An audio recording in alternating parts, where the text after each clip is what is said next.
Now, ladies and gentlemen, welcome back to the channel. Okay, I haven't uploaded in a month. That is huge. Okay, that's very huge for me. But throughout that journey, I've taken my time to look at the space, look at the content that's being put out, and there's a lot of content about AI being put out right now. And I just want to join that conversation. I want to give you guys at least some ideas as to how this technology of AI is actually going to change our life. Is it actually going to change our life? All those questions are important. And everybody seems like they can talk about it. Everybody that has a channel seems like they want to put a thought on it. But here it is. All right. I have a divine ability, a divine ethos. Even I don't even know that makes sense because I actually work in AI. Okay. I work every day with people that create AI projects, AI tools, right? Machine learning things. I do that on the daily. So let's first talk about the AI bubble. AI bubble. I'm sure you've seen this chart floating around showing the insane financial round tripping happening inside the AI world. And for some, it's starting to look a little bubbly. So I Yeah. So the AI bubble is starting to look a little bubbly.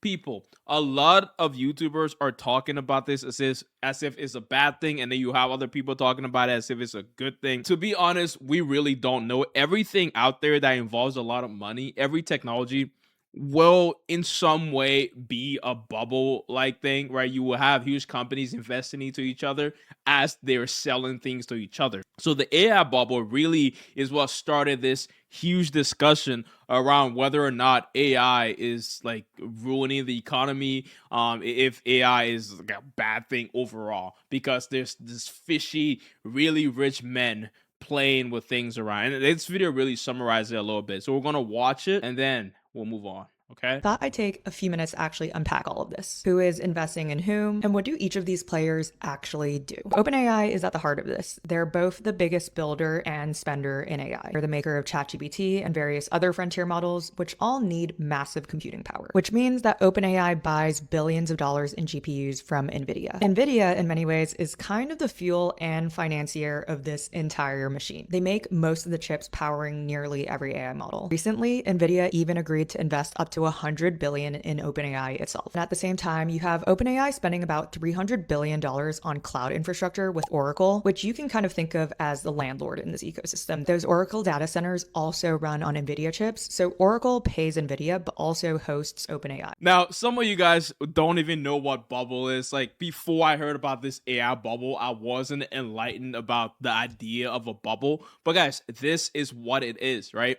You have these companies that have a lot of stakeholder shares in each other whilst they're buying things from each other. All of that seems to inflate the market around a certain technology, which in this case is AI.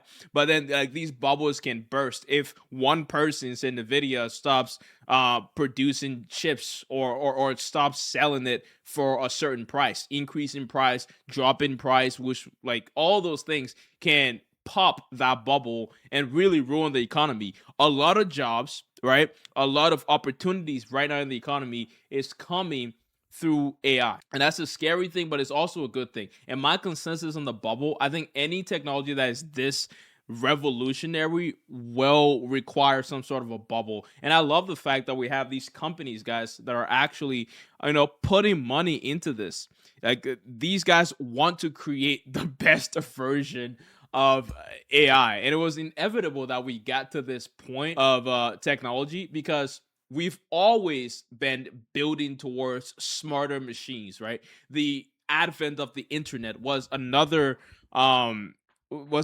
step in like the intellectual abilities of computers. The fact that you can now share things and just be connected with people across the world in so many ways was a huge step in technology and computing. That's what the internet was. And now the next step is actually making machines and computers smart enough to solve tasks that we do on the daily. So AI is not here to go away. Like that, guys, I can give it to you for a guarantee. As an application specialist in the artificial realm, right? I can give you that as a guarantee. This technology is not going away. So don't listen to people that is like, oh my God, the AI bubble is about to burst to get clicks. No. Now, when you just look this term up, you see all the discourse around it. So it's like it's hard to really know who's saying the truth on this topic. Okay, guys. The next part of this video I want us to talk about is this statement and this entire section of this video that comes from Leslie Lampard, one of like the most famous computer scientists that made so many strides in the field of technology. All right. Computer scientists tend to think in terms of programming languages. One of the epiphanies in my career was the realization that I was not writing programs as a computer scientist, I was designing algorithms. I came to realize that if I'm not writing a program, I shouldn't use a programming language. Boom. Now, the reason why I think that quote was so important is because the technology that we have right now in AI allows this to happen. I think as people, as a culture, as a society, we could create so many cool things just because of AI and the fact that natural language can actually be used to create computer code. Natural language can be used to build things, to build software. That is the ultimate power, I think, that artificial intelligence and machine learning has given us. The advent of the transformer, right, which created these decoder models that led to ChatGPT, right? Like that is what really is going to change the world. It's not the smart machine per se. It's not the chatbots. It's not the agents. It's the tool that comes out of AI. People with no knowledge of AI or coding or things like that can actually create things. They can create software by just thinking about it. It actually reinforces what Leslie Lampard was talking about. The fact that programming and computer science and all these things is not about writing code, is about programming, right? Is about thinking in a way to solve problems with computers. The coding is like typing, right? He actually used this analogy, right? Coding is like typing to a writer. That's what it is, right? When you are a programmer, the coding part is just the tool to get your ideas onto the computer. And now we have this bridge between computer and person. So I think that's like the coolest part of it, right? And some of you guys, if you're really interested in learning about this, I really recommend Welsh Lab. Like Welsh Lab is the coolest machine learning YouTuber out there, man. He teaches you so well, and I've been watching his videos, following, and I'm learning so much about the field. Obviously, I'm a rookie in this, but guys, just what I said there actually led me to dabble with this. The best way to learn and just understand AI and machine learning and the future of technology as we know it is to dabble into it and start creating things. You can create whatever you think about right now with computers. All you have to do is be smart enough to write down your program, create your algorithms, right? Once you can program it, you don't need a code. You can make it. I actually built something that I'm not gonna like spend too much time on, but I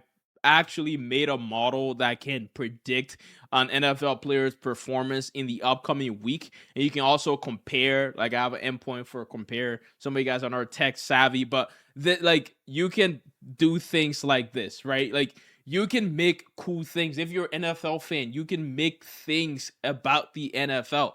Like Theo Johnson. Yeah, so moving on from that, let's talk about the cloud. AI and the cloud are very intertwined. When we see cloud services like AWS going down, and then you see the backlash from it, it shows how reliant we are as a society on these cloud infrastructures.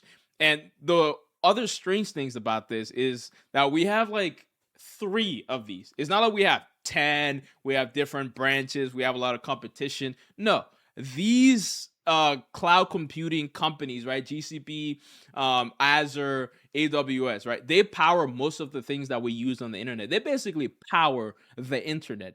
If they go down, we're in the Stone Ages. We are so reliant on these people that, and it is very scary because that really reinforces the entire bubble scare that people are showing right now, because these people are circling money amongst each other all the time. They have a monopoly in three. You have Azure going down just about 2 days ago.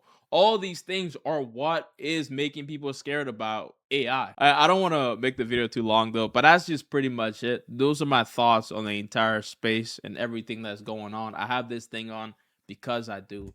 All right, let me know your thoughts down in the comments if you guys enjoyed the video. Peace out. Bye bye.